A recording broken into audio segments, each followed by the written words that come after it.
ನಾನು ಇವಾಗ ತೋರಿಸ್ತಾ ಇರೋ ರೈಸಿಂದು ರೆಸಿಪಿ ಏನಂತಂದ್ರೆ ಇದನ್ನು ನೀವು ಮಾರ್ನಿಂಗ್ ಬ್ರೇಕ್ಫಾಸ್ಟಿಗೂ ಮಾಡ್ಕೋಬೋದು ಮತ್ತು ನೈಟ್ ಡಿನ್ನರ್ಗೂ ಮಾಡ್ಕೋಬೋದು, ಹಂಗೆ ಆಫ್ಟರ್ನೂನ್ ಲಂಚ್ಗೂ ಮಾಡ್ಕೋಬೋದು.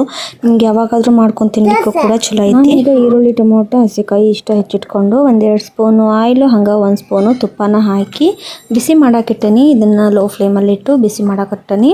ಈಗ ತುಪ್ಪ ಮತ್ತು ಎಣ್ಣೆ ಕಾದಾಗೈತಿ. ಅದಕ್ಕೆ ನಾನು 1-2 ಈರುಳ್ಳಿನ ಹೆಚ್ಕೊಂಡಿದ್ದೆ. ಆ ಈರುಳ್ಳಿನ ಈಗ ಹಾಕಿ ಅದನ್ನು ಲೈಟಾಗಿ ಫ್ರೈ ಮಾಡ್ಕೊಳಕತ್ತೀನಿ. ಜಾಸ್ತಿನೂ ಫ್ರೈ ಮಾಡ್ಕೊಳಂಗಿಲ್ಲ, ಲೈಟಾಗಿ ಫ್ರೈ ಮಾಡ್ಕೊಳಕತ್ತೀನಿ. ಹಂಗೆ ನಮಗೆ ಬೇಕಾಗಿರೋಂಥ ಜೀರಿಗೆ, ಸೋಂಪುಕಾಳು, ಏಲಕ್ಕಿ ಮತ್ತು ಲವಂಗ, ಚಕ್ಕೆ, ಹಾಗೆ 4 ಮೆಣಸಿನ್ಕಾಳು ಇವನಿಷ್ಟನ್ನು ಅದೇ ಈರುಳ್ಳಿ ಕಾಯ್ತಿತ್ತಲ್ಲ ಅದಕ್ಕೆ ಸೇರಿಸಿ ಲೈಟಾಗಿ ಫ್ರೈ ಮಾಡ್ಕೊಳಕತ್ತೀನಿ. ಏನಂದ್ರೆ ಇದನ್ನು ಮೊದಲು ನಾವು ಮಸಾಲೆನ ಎಣ್ಣೆಗೆ ಹಾಕ್ಬೋದಿತ್ತು. ಹಂಗೆ ನಾವು ಈರುಳ್ಳಿ ಫ್ರೈ ಆದ್ಮೇಲೆ ಹಾಕೋಣಂತಂದು ಮಿಕ್ಸ್ ಮಾಡೀನಿ. ಅದು ಟೇಸ್ಟ್ ಚೆನ್ನಾಗಿರ್ತದಂದು. ಹಂಗೆ 3 ಟೊಮೊಟೊನ ನಾನು ಹೆಚ್ಕೊಂಡನಿ. ನಿಮ್ಗೆ ಮೊಸರನ್ನು ಕೂಡ ನಾನು ಬಳಸ್ತೀನಿ.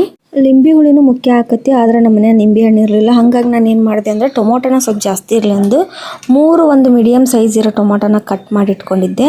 ಅದನ್ನು ಇವಾಗ ಸೇರಿಸಿ ಈರುಳ್ಳಿ ಹಾಗೆ ಮಸಾಲೆಗಳು ಮತ್ತು ಈಗ ಟೊಮೊಟೊ ಇದೆಲ್ಲ ಫ್ರೈ ಆಗಬೇಕು. ಸ್ವಲ್ಪ ಅರಿಶಿನ ಪುಡಿ, ಸ್ವಲ್ಪ ಖಾರದ ಪುಡಿನ ಹಾಕಿ ಹಾಗೆ ಸ್ವಲ್ಪ ಗರಂ ಮಸಾಲೆ ಹಾಕಿ ಫ್ರೈ ಮಾಡ್ಕೊಳಕತ್ತೀನಿ. ಈ ಟೊಮೊಟೊ ಹಾಕಿ ಆದಮೇಲೆ ಹಂಗೆ 1 ಚಿಟಿಕೆ ಉಪ್ಪು ಕೂಡ ಹಾಕ್ತಿದ್ದೀನಿ. ಚಿಟಿಕೆ ಅಂದರೆ 1/2 ಸ್ಪೂನ್ ಅಷ್ಟು, ನಮಗೆ ಟೇಸ್ಟಿಗೆ ಎಷ್ಟು ಬೇಕಂತ ಗೊತ್ತಾಗುತ್ತಲ್ಲ ಅಷ್ಟು ನಾವು ಉಪ್ಪನ್ನು ಸೇರಿಸಿ ಲೋ ಫ್ಲೇಮಲ್ಲೇ ನೋಡಿ ನಾನೀಗ ಫ್ರೈ ಮಾಡ್ಕೊಳಕತ್ತೀನಿ. ಈ ಥರ ಇದು ಕಲರು ಚೇಂಜ್ ಆಗುತ್ತೆ, ಸ್ವಲ್ಪ ಮೆತ್ತಗೂ ಕೂಡ ಆಕತಿ. ಇದೆಲ್ಲ ಒಂದು ಲೆಕ್ಕಕ್ಕೆ ಬೆಂದ ಆದಮೇಲೆ ನಾವು ಲಾಸ್ಟಿಗೆ ಕರಿಬೇವು ಮತ್ತು 1-2 ಹಸಿಕಾಯಿನ ನಾನು ಹಾಕಕತ್ತೀನಿ. ಇದು ನಮ್ಮದು ಗುಂಟೂರು ಮೆಣಸಿಕಾಯಿ ಇತ್ತು.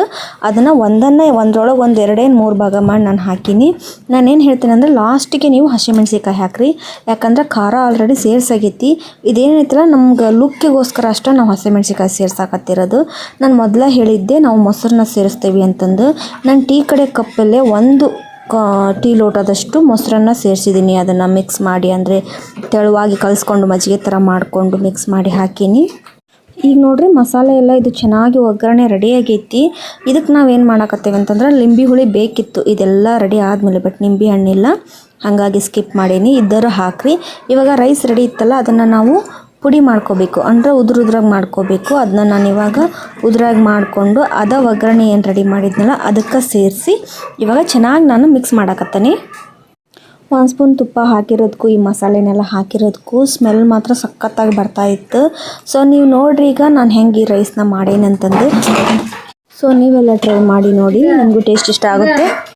ಹಂಗೆ ನಾನು ಸಾಯಂಕಾಲ ಪಾಸ್ತಾನ ಮಾಡಿದ್ದೆ.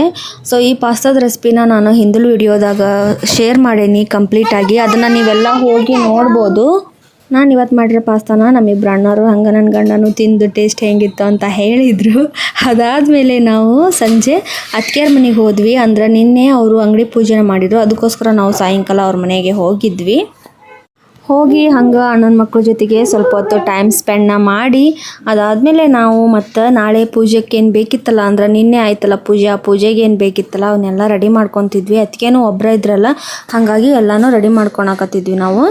ಅಂದ್ರೆ ಮಾರ್ನಿಂಗ್ ಬೇಗ ಎದ್ದು ಇದನ್ನೆಲ್ಲ ಮಾಡ್ಕೋಬೋದಿತ್ತು. ಅಂದ್ರೆ ಪ್ರಸಾದಕ್ಕೆ ಅವರೆಲ್ಲ ಅಡುಗೆ ಮಾಡ್ಕೋಬೇಕಿತ್ತಲ್ಲ, ಹಾಗಾಗಿ ರಾತ್ರಿನ ನಾವು ಕಂಕಣ ಮತ್ತು ಉಡಿದು ಅದನ್ನೆಲ್ಲ ರೆಡಿ ಮಾಡಿಟ್ರಾತು ಅಂತಂದು ನಾನು ಅತ್ತಿಗೆಗೆ ಹೆಲ್ಪ್ ಮಾಡಾಕತ್ತಿದ್ದೆ. ಅದಾದಮೇಲೆ ನಾವು ಇದನ್ನೆಲ್ಲ ರೆಡಿ ಮಾಡಿಟ್ಟು ಮನೆಗೆ ಹೋದ್ರಾಯ್ತು ಅಂತ ಅಂದ್ಕೊಂಡ್ವಿ. ಸೊ ಹಂಗೆ ಮಾತಾಡ್ಕೊತ ಕೂತ್ಕೊಂಡು ಸ್ವಲ್ಪ ಲೇಟ ಆಯ್ತು. ನಾವು ರಾತ್ರಿ ಕಂಕಣ ಎಲ್ಲ ಕಟ್ಟಿಟ್ಟು ಉಡಕ್ಕಿ ಎಲ್ಲ ಮಾಡಿಟ್ಟು ಪ್ರಸಾದಕ್ಕೆ ಏನು ಬೇಕು ಅಂದ್ರೆ ಮಂಡಕ್ಕಿ ದಾಣಿ ಅವನ್ನೆಲ್ಲ ರೆಡಿ ಮಾಡಿಟ್ಟು ಬೆಳಗ್ಗೆ ಅವರು ಪಾಯಸ ಮತ್ತು ಅಡುಗೆನೆಲ್ಲ ಮಾಡ್ತೀವಿ ಅಂತ ಹೇಳಿದ್ರು. ನಾವು ಹಾಗಾಗಿ ರಾತ್ರಿ ಎಷ್ಟು ಸಾಧ್ಯನೋ ಅಷ್ಟೆಲ್ಲ ರೆಡಿ ಮಾಡಿಟ್ಟು ಕೊಟ್ಟೆ. ಇಬ್ಬರು ಸೇರಿ ರೆಡಿ ಮಾಡ್ಕೊಂಡ್ವಿ. ಅದು ಬೇರೆ ಏನಾಗಿತ್ತು ಅಂದ್ರೆ ಶುಕ್ರವಾರ ಆಗಿತ್ತು. ಪಾಠಶಾಲೆಗೆ ಹೋಗಿ ಪೂಜಾರಿಗೂ ಹೇಳಿ ಬಂದಿದ್ರು ಅಂತ, ಸ್ವಾಮಿಯವ್ರಿಗೂ ಹೇಳಿ ಬಂದಿದ್ರು. ಮಾರ್ನಿಂಗ್ ಅವ್ರೇನೋ ಬೇಗ ಬಂದುಬಿಡ್ತಾರೆ, ಅಷ್ಟು ಟೈಮಿಗೆ ಇದನ್ನೆಲ್ಲ ಮಾಡ್ಕೊಳಕ್ಕೆ ಆಗಂಗಿಲ್ಲ. ಒಂದಿನ ಹಿಂದನೇ ಇದನ್ನೆಲ್ಲ ರೆಡಿ ಮಾಡಿ ಇಟ್ಕೊಂಡ್ರೆ ಚಂದ ಅಂತ ಹೇಳಿ ಆರತಿನೂ ಕೂಡ ತುಂಬಿ ಎಣ್ಣೆ ಎಲ್ಲ ಹಾಕಿಟ್ಟಿದ್ವಿ. ಮಾರ್ನಿಂಗ್ ಒಂದು ಪೂಜೆ ಮಾಡ್ಬೇಕಾದ್ರೆ ನಾವು ದೀಪ ಹಚ್ಚೋದು ಒಂದು ಬಾಕಿ ಇತ್ತು. ಹಂಗೆ ನಾನು ಮಾರ್ನಿಂಗ್ ಹಿಂಗೆ ರೆಡಿಯಾಗಿ ಹೊಂಟೀನಿ. ನಿನ್ನೆ ನೈಟ್ ಏನು ಹೋಗಿ ಎಲ್ಲ ರೆಡಿ ಮಾಡಿಟ್ಬಿಟ್ಟು ಬಂದಲ್ವಾ. ಸೊ ಅದೇ ಅಂಗಡಿ ಪೂಜೆಗೆ ಹೋಗ್ತಾ ಇದ್ದೀನಿ. ಟೈಮ್ ಆಲ್ರೆಡಿ 9:10 ಆಗಿದೆ. ಅವ್ರು 8 ಗಂಟೆಗೆ ಬರೋಕ್ಕೆ ಹೇಳಿದರು. ಬಟ್ ಏನು ಮಾಡೋದು, ಸ್ನಾನ ಪೂಜೆ ಅಂದರೆ ಎಲ್ಲ ಲೇಟಾಗಿಬಿಡ್ತು. ಇವಾಗ ಹೋಗಿ ಅವ್ರದ್ದು ಮನೆಯದು ಮತ್ತು ಅಂಗಡಿದೆಲ್ಲ ಪೂಜೆ ಮುಗಿಸ್ಕೊಂಡು ರಿಟರ್ನ್ ಬರ್ತೀನಿ. ನಾಷ್ಟಂತೂ ಏನೂ ಮಾಡಿಲ್ಲ. ಅದಕ್ಕೆ ಹೇಳಿದ್ದಾರೆ ಇಲ್ಲೇ ದೋಸೆ ಮಾಡ್ತೀನಿ ತಿನ್ನೋಣ ಅಂತ. ಸೊ ಹಾಗಾಗಿ ನಾಷ್ಟನಂತರೂ ಏನೂ ಮಾಡಿಲ್ಲ. ಸಜ್ಜಿಗೂ ಕಾಯಿಲ್ ಹಾಕಿ ನಾನು ಕಾಯಿಲ್ ಹಾಕಿ ಸ್ನಾನ ಮಾಡಿಕೊಂಡೆ. ಬಟ್ ಏನಂದರೆ ನೀರು ಕಾಯ್ದಾಯಿತು, ಕರೆಂಟ್ ಕೂಡ ಹೋಯಿತು. ಇವಾಗ ಅಲ್ಲಿಗೆ ಹೋಗಿ ಪೂಜೆನ ಮುಗಿಸ್ಕೊಂಡು ಪೂಜೆ ಹೇಗಾಯ್ತು ಅಂತ ನಿಮ್ಗೆ ಕೂಡ ತಿಳಿಸ್ತೀನಿ. ನೋಡ್ತಾ ಇರೋರು ಕೆಳಗಿನ ಅಂದರೆ ಹಿಂದ್ಗಡೆ ವಿಡಿಯೋಸ್ನೆಲ್ಲ ತುಂಬ ಚೆನ್ನಾಗಿದೆ, ಅದನ್ನೆಲ್ಲ ಹೋಗಿ ನೋಡಿ ಸಪೋರ್ಟ್ ಮಾಡಿ, ಕಮೆಂಟ್ ಮಾಡಿ ನಿಮಗೆ ಯಾವ ಥರ ವೀಡಿಯೋಸ್ ಬೇಕಂತ ಅದೇ ಥರ ವೀಡಿಯೋಸ್ ಮಾಡೋಕ್ಕೆ ಟ್ರೈ ಮಾಡ್ತೀನಿ. So thank you. ಕಂಟಿನ್ಯೂ ಆಗಿ ನನ್ನ ವೀಡಿಯೋಸ್ನ ವಾಚ್ ಮಾಡ್ತಾ ಇರಿ. ಸಬ್ಸ್ಕ್ರೈಬ್ ಮಾಡಿಕೊಂಡು ಆಲ್ ಬಟನ್ನ ಪ್ರೆಸ್ ಮಾಡೋದನ್ನು ಮರಿಬೇಡಿ. Thank you. ಹೀಗೆ ವಾಚ್ ಮಾಡ್ತಾ ಇರಿ, ಸಪೋರ್ಟ್ ಮಾಡ್ತಾ ಇರಿ. 8 ಗಂಟೆಗೆ ಹೇಳಿದ್ರು, ನಾನು ನೋಡಿರೋ 9 ಗಂಟೆ ಅಷ್ಟೊತ್ತಿಗೆ ಬಂದೆ. ಅಷ್ಟರಲ್ಲಿ ಆತಿಗೆ ಎಲ್ಲ ಮನೆ ಪೂಜೆನೆಲ್ಲ ಮುಗಿಸ್ಕೊಂಡ್ಬಿಟ್ಟಿದ್ರು. ನನಗೆ ಇವ್ರ ಮನೆಯೊಳಗೆ ಇದೊಂದು ಅಕ್ವೇರಿಯಂ ಭಾಳ ಇಷ್ಟ ಆಕತಿ. ಇದು ಫಿಶ್ ಟ್ಯಾಂಕ್ ಏನೈತಿ ನನಗೆ ಭಾಳ ಇಷ್ಟ ಅಂತಂದ್ರೆ, ನನಗೆ ನಾನ್ ವೆಜ್ ಒಳಗೆ ತಿನ್ನೋಕ್ಕೂ ಮೊದಲು ಫಿಶ್ನ ಇಷ್ಟ, ಹಂಗೆ ಸಾಕೋಕ್ಕೂ ಇಷ್ಟ. ನಾವು ಸಾಕೋಕ್ಕಾಗಿಲ್ಲ, ಅಣ್ಣ ಯಾವಾಗಲೂ ಸಾಕ್ತಾ ಇರ್ತಾರೆ.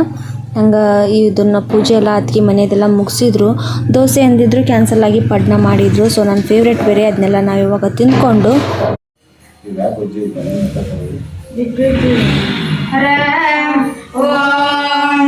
ಗುರವೇ ಸರ್ವಲೋಕಾನಾಂ ವಿಸಜೇ ಭವರೋಗಿಣಾಂ ಗುರುದೇವೋ ಮಹಾದೇವೋ ಗುರುದೇವ ಸದಾಶಿವಃ ಗುರುದೇವಾತ್ ಪರನಾಸ್ತಿ ತಸ್ಮೈ ಶ್ರೀ ಗುರವೇ ನಮಃ.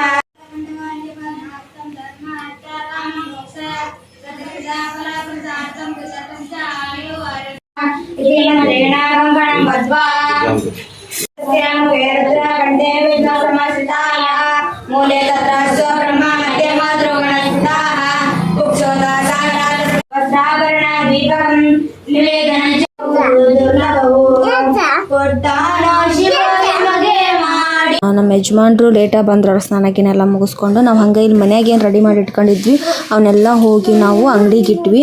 ಅಂದ್ರೆ ತೀರಾ ದೊಡ್ಡದು ಅಲ್ಲ, ತೀರಾ ಚಿಕ್ಕದು ಅಲ್ಲ, ಮೀಡಿಯಮ್ ಒಳಗೆ ಅಂದ್ರೆ ಒಂದು ಲೆಕ್ಕಕ್ಕೆ ಅವರು ಕಿರಾಣಿ ಶಾಪನ್ನು ಸ್ಟಾರ್ಟ್ ಮಾಡ್ಯಾರ. ಅದು ಅವ್ರಿಗೆ ಒಳ್ಳೇದಾಗಲಿ ಅಂತ ನಾನು ಕೂಡ ಬಯಸ್ತೀನಿ. ಚಿಕ್ಕದಾಗಿ ಪೂಜೆನ ಮುಗಿಸ್ಕೊಂಡ್ರು. ಅಂದರೆ ಮನೆಯವರಷ್ಟೇ ಸೇರಿಕೊಂಡು ಪಾಠಶಾಲೆಯಿಂದ ಇಬ್ಬರು ಪೂಜಾರನ್ನ ಕರ್ಕೊಂಬಂದು ಸ್ವಾಮಿಯವ್ರನ್ನ ಕರ್ಕೊಂಬಂದು ಚಿಕ್ಕದಾಗಿ ಪೂಜೆನ ಮುಗಿಸ್ಕೊಂಡ್ವಿ.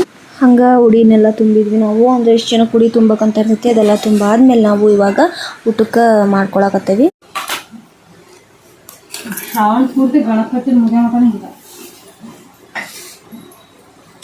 ನಮ್ಮೂರ ಕಡೆ ಎಲ್ಲ ಪುರಾಣ ಗಿರಾಣ ಕಡಿಮೆ, ಮಲೆನಾಡು ಕಡೆ ಜಾಸ್ತಿ.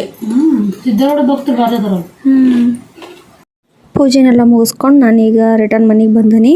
ಸೊ ಇವತ್ತಿನ ವಿಡಿಯೋ ನಿಮ್ಗೆ ಇಷ್ಟ ಆಯ್ತು ಅನ್ಕೊತೀನಿ. ಅದು ನಾನು ಮಾಡಿ ತೋರಿಸಿರೋಂಥ ರೆಸಿಪಿ ಏನು ರೈಸ್ ಐತಲ್ಲ, ಅದನ್ನು ನೀವು ಬ್ರೇಕ್ಫಾಸ್ಟ್ಗೂ ತಿನ್ಬೋದು. ಹಂಗೆ 3 ಹೊತ್ತನ್ನ ನಾವು ಯಾವ ಊಟಕ್ಕಾದರೂ ಮಾಡ್ಕೊಂಡು ತಿನ್ಬೋದು. ತುಂಬಾ ಟೇಸ್ಟ್ ಆಗಿರುತ್ತೆ.